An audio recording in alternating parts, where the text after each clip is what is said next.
I don't want you building in India. ये धमकी थी डोनाल्ड ट्रंप की एप्पल के सीईओ टिम कुक को। वार्निंग बिल्कुल क्लियर थी कि अगर इंडिया में आईफोन्स बनाना नहीं बंद किया तो 25% टैरिफ लगा देंगे। और ये सिर्फ ट्रंप नहीं है, यूएस के टॉप ऑफिशियल्स भी अब खुलेआम कह रहे हैं that we are not going to make same mistakes with India that we made with China.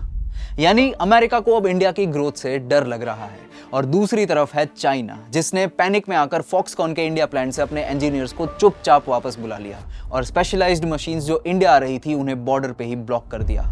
दुनिया की दो सबसे बड़ी सुपर पावर्स, दो अलग अलग रीजंस, लेकिन दोनों एक ही चीज को डिस्ट्रॉय करना चाहती है। एक ऐसी फैक्ट्री जो 2017 में महीने के सिर्फ 25,000 सस्ते आईफोन्स बनाती थी और आज वही आईफोन डायमंड्स, पेट्रोल और दवाइयों को पीछे छोड़कर इंडिया का नंबर 1 एक्सपोर्टेड प्रोडक्ट बन चुका है। तो जब वॉशिंगटन और बीजिंग मिलकर भी इस मोमेंटम को नहीं रोक पा रहे, तो आज इस वीडियो में एक सबसे बड़ा सवाल उठता है that can Apple plus India become greater than China. आइए समझते हैं इस डेकेड के सबसे बड़े और अंडररेटेड जियोपॉलिटिकल शिफ्ट को। अगर आपको ये टॉपिक पसंद आ रहा है तो चैनल सब्सक्राइब जरूर कीजिए और कमेंट्स में बताइए कि नेक्स्ट वीडियो आपको किस टॉपिक पे चाहिए। मैं हूं Zeel and you have already started learning from upGrad. Chapter 1, ashram to Arsenal. 1974 में 19 इयर्स के स्टीव जॉब्स उत्तराखंड के कुमाऊं हिल जाते हैं नीम करोली बाबा को ढूंढने, लेकिन अनफॉर्चुनेटली उनकी डेथ 1 साल पहले ही हो गई थी। पर फिर भी जॉब्स 7 महीनों तक इंडिया में रुकते हैं, मंदिरों में सोते हैं और बिना जूतों के घूमते हैं। और यही ट्रिप आगे चलकर एप्पल की डिजाइन फिलॉसफी की फाउंडेशन बनती है, सिंप्लिसिटी और इंट्यूशन। लेकिन आयरनी देखिए, जब यही स्टीव जॉब्स एप्पल के सीईओ बने तो उन्होंने इंडिया को कभी एक मार्केट की तरह देखा ही नहीं। उनका पूरा फोकस नॉर्थ अमेरिका और यूरोप पर ही था। 2008 में जब आईफोन इंडिया आए भी तो सिर्फ ग्रे मार्केट रीसेलर्स के थ्रू आए। कोई ऑफिशियल एप्पल स्टोर नहीं था और इंपोर्ट ड्यूटी भी बहुत ज्यादा लगती थी। स्टीव जॉब्स के लिए इंडिया सिर्फ एक स्पिरिचुअल जगह थी, बिजनेस मार्केट नहीं। लेकिन चीजें पलटना शुरू होती है 2011 में जब टिम कुक एप्पल के सीईओ बने। इंडिया के पोटेंशियल को देखते हुए कुक 2016 में खुद प्राइम मिनिस्टर मोदी से मिलने आए। वो इंडिया में ऑफिशियल एप्पल स्टोर्स खोलना चाहते थे, लेकिन इंडियन गवर्नमेंट ने उन्हें साफ मना कर दिया।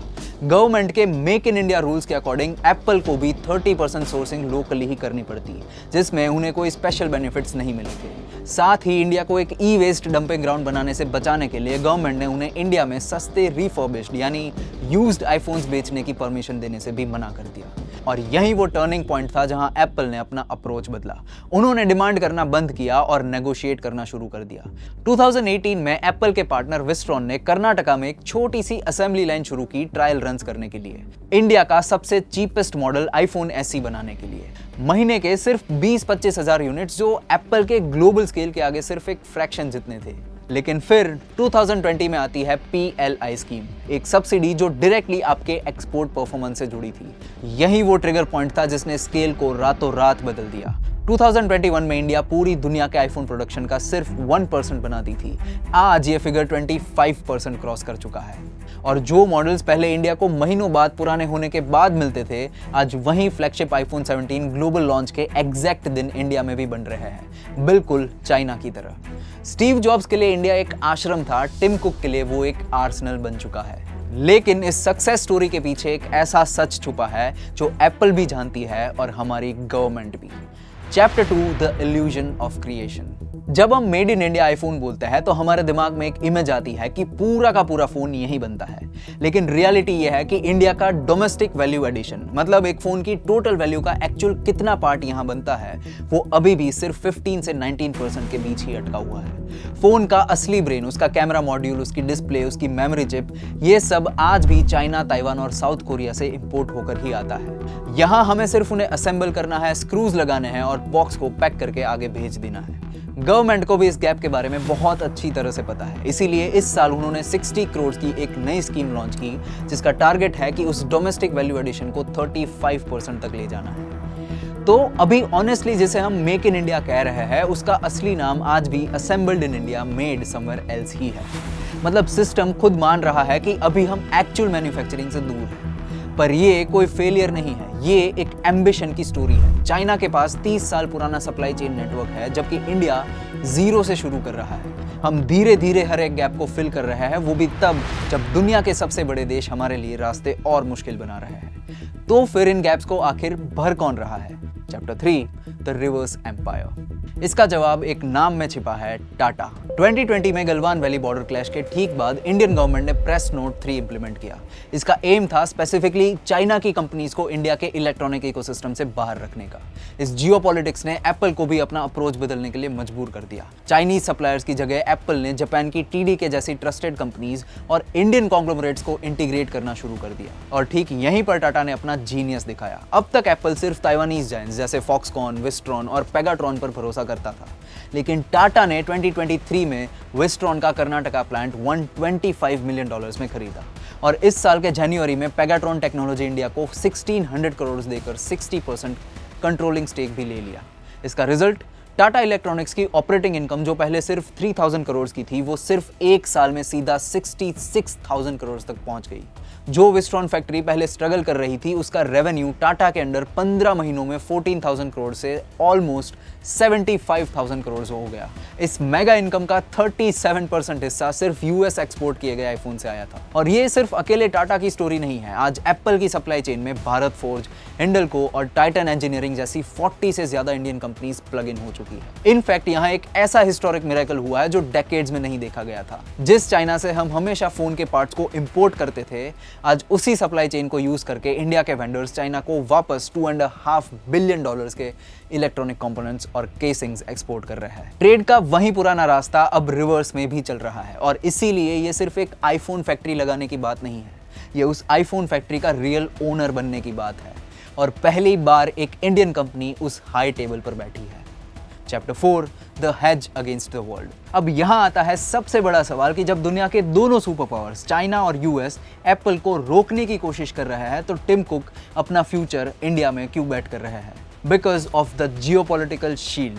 जरा सोचिए, US और चाइना के बीच ट्रेड वॉर अपने पीक पर है। अगर एप्पल अपनी मैन्युफैक्चरिंग के लिए सिर्फ चाइना पे डिपेंड करता, तो वॉशिंगटन का एक छोटा सा टैरिफ भी उनकी पूरी ग्लोबल सप्लाई चेन को तोड़ सकता था। इसीलिए टिम कुक ने बड़ी शांति से इंडिया को US मार्केट के लिए अपना प्राइमरी प्रोडक्शन हब बना दिया। आज US में सेल होने वाले 70% से ज्यादा आईफोन्स इंडिया में बन रहे हैं और 2026 के एंड तक ये टारगेट 100% का है, क्योंकि चाइना से आने वाले गुड्स पर US में आज 20% फेंटेनिल रिलेटेड ड्यूटी लग रही है। वहीं दूसरी तरफ इंडिया को 0 ड्यूटी का डायरेक्ट एडवांटेज मिलता है। इसी एक टैक्स डिफरेंस ने अमेरिका के अंदर इंडिया के स्मार्टफोन एक्सपोर्ट्स को ओवरनाइट 137% से जंप करवाकर $15 बिलियन तक पहुंचा दिया है। लेकिन खेल यहां खत्म नहीं होता। जब डोनाल्ड ट्रंप ने नए टैरिफ्स की धमकी दी, तो टिम कुक ने उन्हें कैसे शांत किया? अमेरिका में डायरेक्ट $100 बिलियन का नया इन्वेस्टमेंट कमिट करके। बदले में US एडमिनिस्ट्रेशन ने एप्पल को अश्योर कर दिया कि एप्पल के चिप्स पर हैवी टैरिफ्स नहीं लगेंगे। वाह, डील्स हो तो ऐसी। What do you think? Tim Cook एक ही वक्त में 3 गेम्स खेल रहे थे। इंडिया को मास प्रोडक्शन के लिए यूज कर रहे हैं, US एडमिनिस्ट्रेशन को मेगा इन्वेस्टमेंट्स देकर खुश रख रहे हैं और अपने ही इन्वेस्टमेंट्स का फायदा US में उठा रहे हैं। दो सबसे बड़ी इकोनॉमीज के बीच ये परफेक्ट बैलेंस बनाना, यही एप्पल का असली सर्वाइवल प्लान है। और जिस तरह एप्पल जियोपॉलिटिक्स को समझकर अपना सर्वाइवल और ग्रोथ प्लान बदल रहा है, वैसे ही आपको भी इस फास्ट बदलती इकोनॉमी में खुद को अपग्रेड करना होगा। अपग्रेड के एडवांस्ड सर्टिफिकेशन प्रोग्राम्स आपको AI, डेटा साइंस और टेक मैनेजमेंट में ग्लोबली कॉम्पिटिटिव बनाते हैं, वो भी बिना आपकी करंट जॉब छोड़े। Check the link in description और pinned comment for more details. Chapter 5, the silicon bet. इस पूरी स्टोरी का इंडिया के लिए सबसे बड़ा फायदा तो अब शुरू हो रहा है, क्योंकि सच्चाई यह है कि सिर्फ आईफोन्स कभी इंडिया का फाइनल टारगेट थे ही नहीं। आईफोन बनाना सिर्फ एक प्रूफ ऑफ कॉन्सेप्ट था, वर्ल्ड को यह दिखाने के लिए कि इंडिया हाई प्रिसिशन और कॉम्प्लेक्स मैन्युफैक्चरिंग हैंडल कर सकता है। और ग्राउंड पर प्रूव हुई इन्हीं सब सक्सेस ने हमारे देश में इंडिया सेमीकंडक्टर मिशन को जन्म दिया। आज इंडिया में $18 बिलियन के 5 बड़े चिप प्रोजेक्ट्स ग्राउंड पर बन रहे हैं। टाटा इलेक्ट्रॉनिक्स गुजरात के ढोलेरा में $11 बिलियन का सिलिकॉन फैब बना रहा है। आसाम में वापस टाटा ही 48 मिलियन चिप्स पर डे वाला एडवांस्ड पैकेजिंग प्लांट लगा रहा है।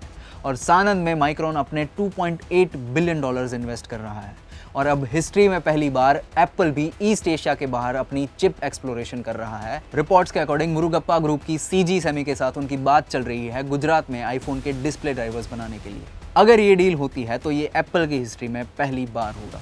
जो फैक्ट्री 2017 में सिर्फ 25,000 सस्ते फोन्स बनाती थी, आज उसके स्केल को देखते हुए गवर्नमेंट ने सेमिकॉन 2.0 लॉन्च कर दिया है, $15 बिलियन के नए इंसेंटिव्स के साथ। असलियत यह है कि आईफोन सिर्फ एक बेट थे, असली शिकार तो सिलिकॉन था। हाँ, ये सच है कि हम अभी भी ज्यादातर असेंबल्ड इन इंडिया ही है, लेकिन जब दुनिया की सबसे बड़ी सुपर पावर्स एक फैक्ट्री को इतना सीरियसली लेकर उसके खिलाफ मूव करने लगे, तो समझ लीजिए कि वो फैक्ट्री अब कोई ट्रायल रन नहीं, वो इस देश की फ्यूचर बन चुकी है। और इस बार ये फ्यूचर कैसा दिखेगा, ये वॉशिंगटन या बीजिंग नहीं, इंडिया खुद डिसाइड करेगा।